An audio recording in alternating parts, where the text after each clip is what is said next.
અહીંયા તમને શું કીધું છે કે સાન્યા પાસે સમભુજ આકારનો જમીનનો એક ટુકડો છે.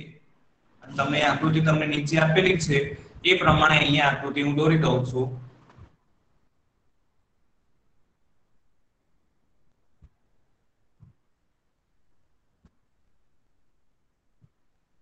અને એક અહીંયા શું આપ્યું છે વિકર્ણ A B C અને D. ચલો હવે શું કહે છે કે સાન્યા પાસે સમભુજ ચતુષ્કોણ આકારનો જમીનનો એક ટુકડો છે. આ શું છે? જમીનનો એક ટુકડો છે. તે તેના એક પુત્ર અને પુત્રીને આ જમીનમાં કામ કરી ભિન્ન ભિન્ન પાક ઉગાડે તેમ ઈચ્છે છે. તે જમીનના શું કરે છે? બે સમાન ભાગ કરે છે. તો સમાન ભાગ ક્યારે થાય? જ્યારે આપણે વિકર્ણ દોરીએ વચ્ચે ત્યારે બે સમાન ભાગ થશે. એટલા માટે અહીંયા વિકર્ણ દોર્યો છે. હવે શું કહે છે કે જો જમીનની પરિમિતિ 400 મીટર છે તો પરિમિતિ એટલે શું?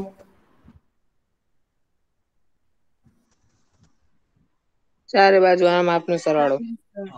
ચારે બાજુના માપનો સરવાળો એટલે કે અહીંથી શરૂઆત કરીએ આપણે, અહીંથી છેક પાછા એની એક જગ્યાએ આવી જઈએ તો ત્યાં સુધીનું કેટલું અંતર કહેવાશે? 400 મીટર. એટલે કે અહીંથી અહીં સુધીના બધી બાજુઓનો સરવાળો 400 થવો જોઈએ. તો 400 મીટર છે અને અહીંયા કેટલી બાજુઓ છે? 4 છે. તો અહીંયા મારે શું કરવું છે? સમભુજ ચતુષ્કોણ કીધો છે રકમમાં. તો અહીંયા હું બધી જગ્યાએ હું કેટલા મૂકું તો સરખા ભાગ બધે પડે? 100 મીટર. અહીંયા બધે આવશે 100 મીટર. કારણ કે સમભુજ કીધો છે એટલે બધી બાજુ સરખી જ થવી જોઈએ. એકમાં 50, એકમાં 100, એકમાં 20 એ રીતે લેવાના નહીં. હવે શું કીધું છે કે એક વિકર્ણની લંબાઈ 160 મીટર હોય તો વચ્ચે દોર્યો એ વિકર્ણ થશે. તેની લંબાઈ તમને આપેલી છે 160 મીટર હોય તો પાક ઉગાડવા માટે બંનેને કેટલું ક્ષેત્રફળ મળશે? બંનેને કેટલું ક્ષેત્રફળ મળશે એ તમારે શોધવાનું છે. તો અહીંયા તમને ખબર છે કે સમભુજ ચતુષ્કોણ છે તો વિકર્ણ દોરીએ વચ્ચે તો બંને ત્રિકોણનું ક્ષેત્રફળ કેવું હશે?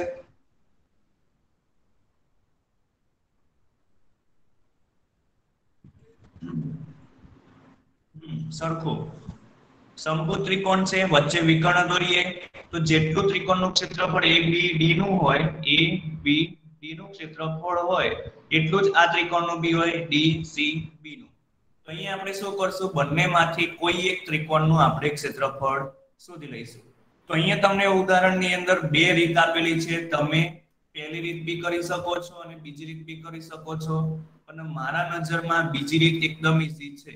આપણે બીજી રીતથી આપણે એક્ઝામ્પલ ગણશું. તો અહીંયા બીજી રીતમાં શું કર્યું છે એને કે BD પર શું કર્યો છે? લંબ લીધો છે. એટલે અહીંથી અહીં સુધી શું કર્યો છે? લંબ લીધો છે. સોરી, અહીંયાથી ભૂલ થઈ ગઈ છે આપણી. લંબ કમ્પ્લીટ તમે આકૃતિ કમ્પ્લીટ દોરજો. જો અહીંયા આપણે કોઈ રેખા ઉપર આપણે લંબ દોરીએ એટલે ખૂણો કેવો બને? 90 અંશનો. એક આ ખૂણો 90 અંશનો અને આ ખૂણો પણ 90 અંશનો. બંને ખૂણા 90 અંશના થઈ જશે. તો હવે બીજું એક વસ્તુ યાદ રાખવાનું કે જે રેખા ઉપર આપણે લંબ લેતા હોય એ રેખાના બે સરખા ભાગ પડે. તો આ રેખા ઉપર આપણે લંબ લીધો તો આ વિકર્ણની લંબાઈનું માપ 160 મીટર હતું. તો હવે મેં અહીંયા લંબ લીધો છે તો બે સરખા ભાગ કયા પડશે?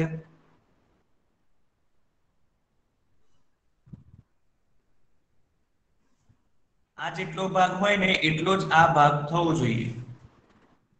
80 મીટર. 80 મીટર. હા, તો અહીંયા જો અહીંયા છેદે છે રેખા તો અહીંયા નામ આપી દઉં છું E. તો આ 80 મીટર હશે અને આ પણ 80 મીટર હશે તો અહીંયા હું લખી દઉં છું DE નું માપ 80 મીટર અને EB નું માપ 80 મીટર. ચલો હવે આપણે ગણીએ. હવે તો સૌપ્રથમ શું કર્યું આપણે? CE આ ચિહ્ન કહેવાશે લંબનું. કોના ઉપર લંબ લીધો હતો? તો DB ઉપર. તો અહીંયા લખીશું CE લંબ DB દોરો. પછી BD કેટલું છે? 160 મીટર. 160 મીટર હોવાથી તો ડીઈ અને ઈબી કેટલું થશે?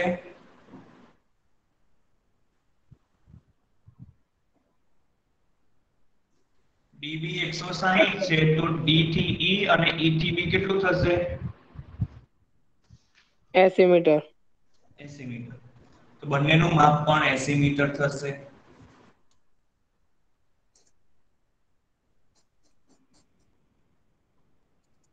ચલો હવે શું કરશું આપણે? કોઈ એક માટે પાયથાગોરસ પ્રમેયનો ઉપયોગ કરશું. તો અહીંયા આપણે કર્ણ કયો બને છે એ જોઈ લઈએ પહેલા. તો જો આ જે આકૃતિ બને છે નીચે હું અહીંયા દોરું છું એ આકૃતિ અહીંયા ધ્યાન આપો.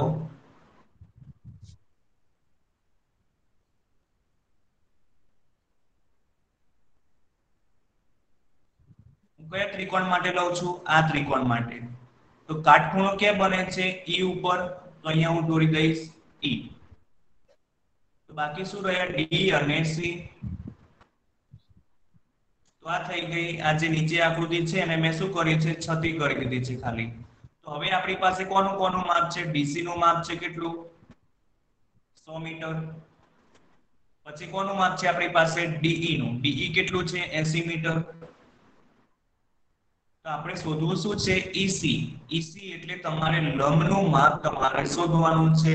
તો પહેલા આપણે ઈસી શોધી લઈએ પાયથાગોરસ પ્રમેય ઉપરથી. અહીંયા લખવાનું કે હવે પાયથાગોરસ પ્રમેય મુજબ બોલો સૂત્ર શું આવશે? AC સ્ક્વેર વત્તા AB સ્ક્વેર વત્તા BC સ્ક્વેર. હા બરાબર, પણ આપણે આ ત્રિકોણ માટે બોલવાનું છે સૂત્ર. DC square plus BC square. Square plus C square. હા, કર્ણનો વર્ગ બરાબર બે બાજુના વર્ગોનો સરવાળો. તો લખાશે DC સ્ક્વેર બરાબર DE સ્ક્વેર વત્તા EC સ્ક્વેર. હવે શોધવાનું છે આપણે EC. તો EC ને કરતા કરી દઈએ તો શું લખાશે? તો DE સ્ક્વેર ને હું ડાબી બાજુ લઈ જાઉં તો શું લખાશે? DC square minus DE square.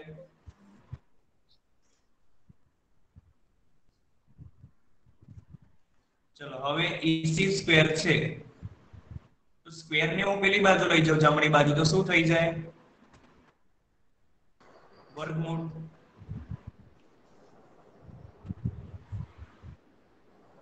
હવે DC નો વર્ગ છે તો DC ની કિંમત આપણી પાસે કેટલી છે? 100 મીટર. તો 100 નો વર્ગ થશે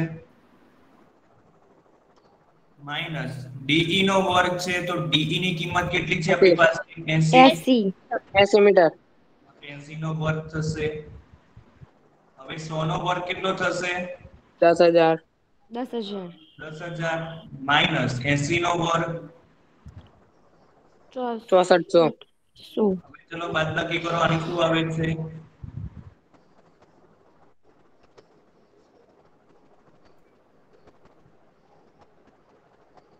કેટલી? 3600 આવે છે.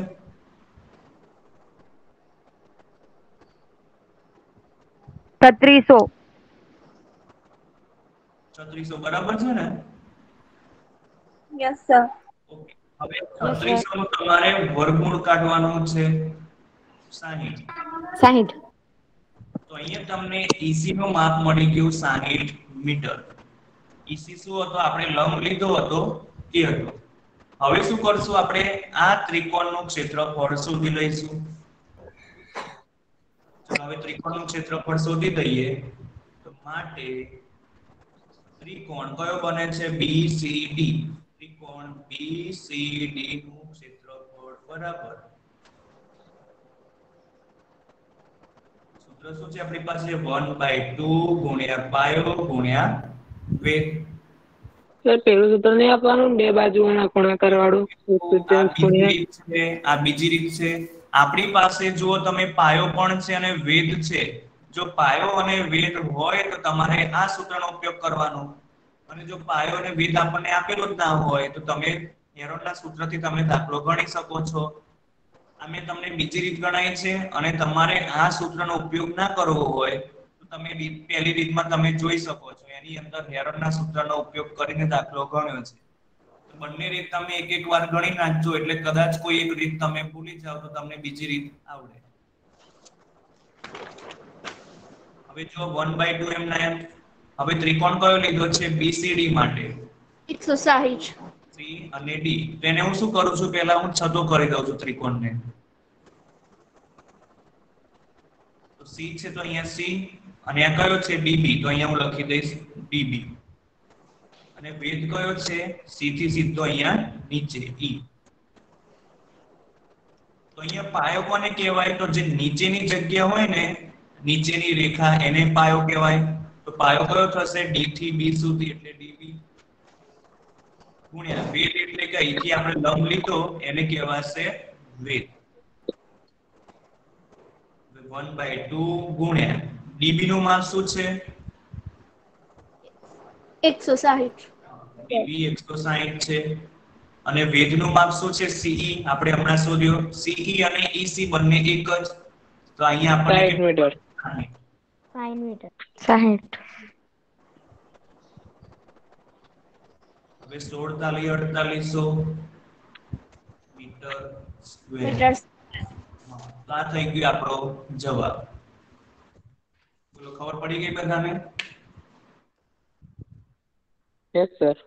આમાં શું કીધું હતું કે બંનેને કેટલું ક્ષેત્રફળ મળશે તો ત્રિકોણ BCD નું ક્ષેત્રફળ 4800 છે.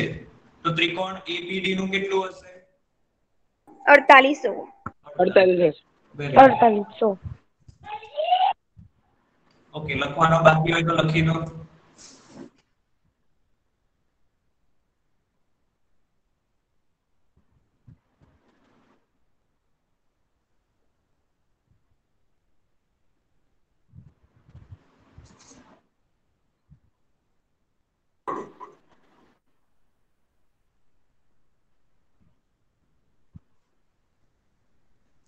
ચલો લખાઈ ગયું બધાને? Yes. ઓકે. Yes, હવે sir. જોઈએ આપણે સ્વાધ્યાયમાં મેં તમને પહેલા બે એક્ઝામ્પલ આપ્યા હતા. હવે વર્ગમૂળ વાળી રીત હું તમને કાલે કરાવીશ કે વર્ગમૂળ કઈ રીતે તમારે શોધવું. અત્યારે જોઈએ એક્ઝામ્પલ નંબર 3.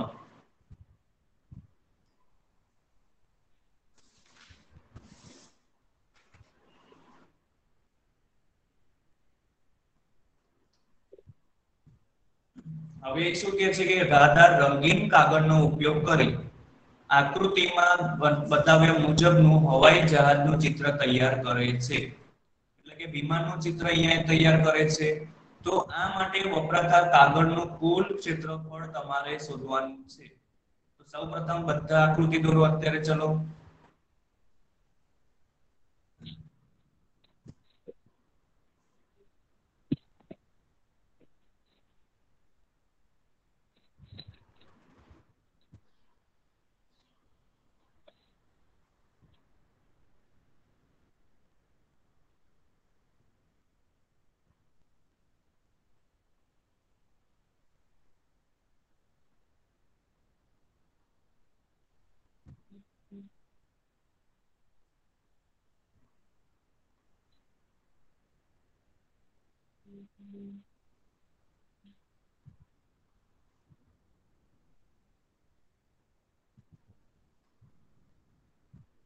આ તમને પહેલો ભાગ આપ્યો છે, આ બીજો ભાગ, આ ત્રીજો ભાગ આપેલો છે, આ ચોથો ભાગ અને આ પાંચમો ભાગ. અને અહીંયા તમને રકમમાં જે આપેલા છે બધાના માપ કે હું અહીંયા લખી દઉં છું કે અહીંથી અહીં સુધીનું માપ તમને આપેલું છે 5 સેન્ટીમીટર. પછી બીજું આપેલું છે અહીંથી અહીં સુધીનું માપ તમને આપેલું છે 6 સેન્ટીમીટર. પછી અહીંથી અહીં સુધીનું માપ તમને આપેલું છે 1.5 સેન્ટીમીટર. અને બીજું ક્યાંથી અહીંથી અહીં સુધીનું માપ, અહીંથી અહીં સુધીનું માપ તમને આપેલું છે 6.5 સેન્ટીમીટર.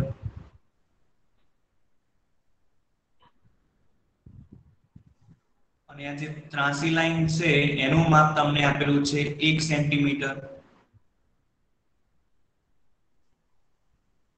અને આ જે નીચેનો ભાગ છે એનું માપ તમને આપેલું છે 2 સેન્ટીમીટર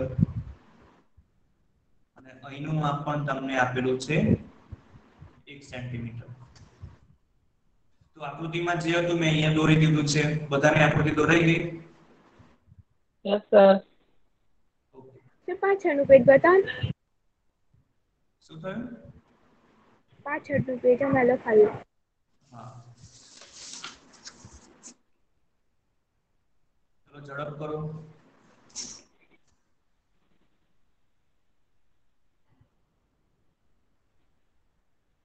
સર થઈ ગયું. ઓકે, તો અહીંયા તમને જે ભાગ આપેલા છે 1 થી 5, તો 1 થી 5 ભાગનું તમારે શું કરવાનું છે? ક્ષેત્રફળ શોધવાનું છે. અને છેલ્લે રકમમાં એમ કીધું છે કે કુલ ક્ષેત્રફળ શોધો. તો પાંચેય ભાગનું ક્ષેત્રફળ એટલે કે આ એક ભાગ, આ બીજો ભાગ, આ ત્રીજો ભાગ, આ ચોથો ભાગ અને આ પાંચમો ભાગ, પાંચેય ભાગનું ક્ષેત્રફળ શોધવાનું છે. અને બધાનો છેલ્લે શું કરવાનો?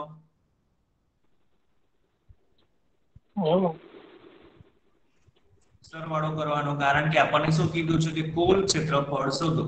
તો અહીંયા આપણે સૌપ્રથમ શું કરશું? ભાગ 1 નું ક્ષેત્રફળ અહીંયા શોધીએ.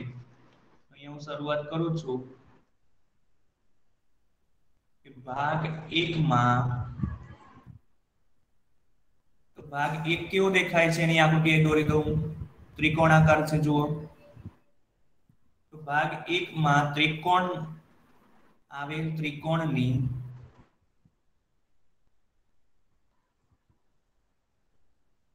ત્રણ બાજુઓના માપ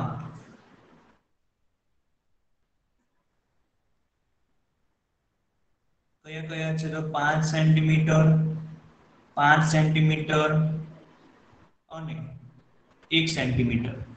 હવે અમે કઈ રીતે લખ્યું એ જોઈએ. તો ચલો, આટલો ભાગ મારી પાસે 5 સેન્ટીમીટર છે, તો આ પણ કેટલો થવાનો? 5 સેન્ટીમીટર. કારણ કે વિમાનમાં એવું તો ના હોય ને કે આ ભાગ 10 સેન્ટીમીટર નો હોય તો આ 5 સેન્ટીમીટર નો હોય, તો વિમાન ઉડી જ ના શકે. એટલા માટે બધું જ ભાગ કેવો હોય? સરખામાં હોય. પછી આ ભાગ 2 ની આકૃતિ કોના જેવી લાગે તમને? લંબચોરસ. લંબચોરસમાં સામસામેની બાજુઓના માપ કેવા હોય? સરખા. અહીંયા તમને રકમની અંદર તમે જો આટલો ભાગ તમને આપેલો છે 1 સેન્ટીમીટર જેટલો, તો એનો સામેનો ભાગ આ પણ કેટલો હશે? 1 સેન્ટીમીટર. 1 સેન્ટીમીટર. તો અહીંયા આપણે દોરી દઈએ 1 સેન્ટીમીટર. તો ત્રિકોણની ત્રણેય બાજુના માપ આપણને મળી ગયા. તો આપણે ત્રિકોણનું ક્ષેત્રફળ શોધી શકીએ હેરોનના સૂત્રની મદદથી. Yes sir. Yes sir. આપણી પાસે વેધ નથી. વેધ નથી એટલા માટે આપણે શું કરશું? આપણે ત્રિકોણના ક્ષેત્રફળ બરાબર 1/2 ગુણ્યા પાયો ગુણ્યા વેધ વાળું સૂત્ર વાપરીશું નહીં.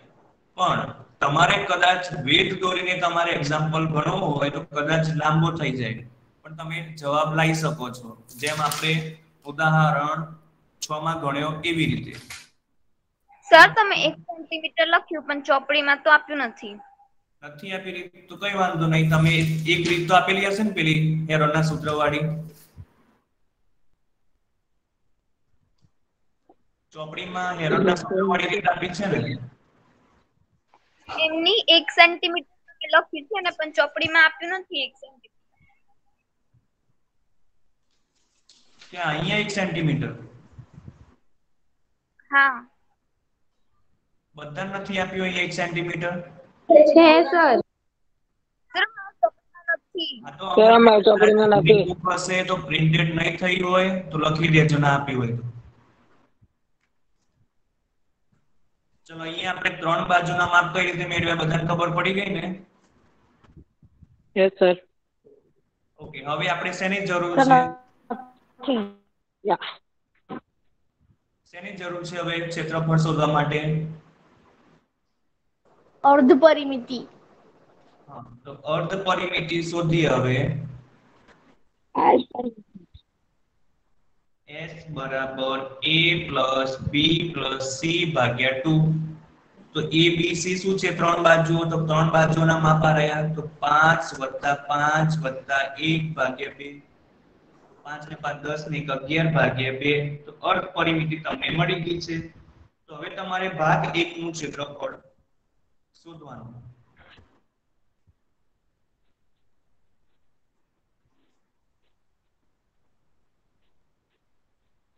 સર અર્ધ પરિમિતિ પોઈન્ટમાં નહીં લેવાની? ના, પોઈન્ટમાં ના લેશો, કારણ કે કદાચ છેદ ને એવું કંઈક ઉડી શકે. પોઈન્ટમાં લેશો તો પછી વર્ગમૂળ તમારે પોઈન્ટમાં કાઢવું પડશે. Okay sir. હવે જુઓ ભાગ 1 નું ક્ષેત્રફળ. હવે તમને શોધતા આવડે? ખાલી કિંમત મૂકવાની છે. Yes sir. ઓકે, ના ફાવે તો કાલે મને પૂછજો. એક મિનિટ હો.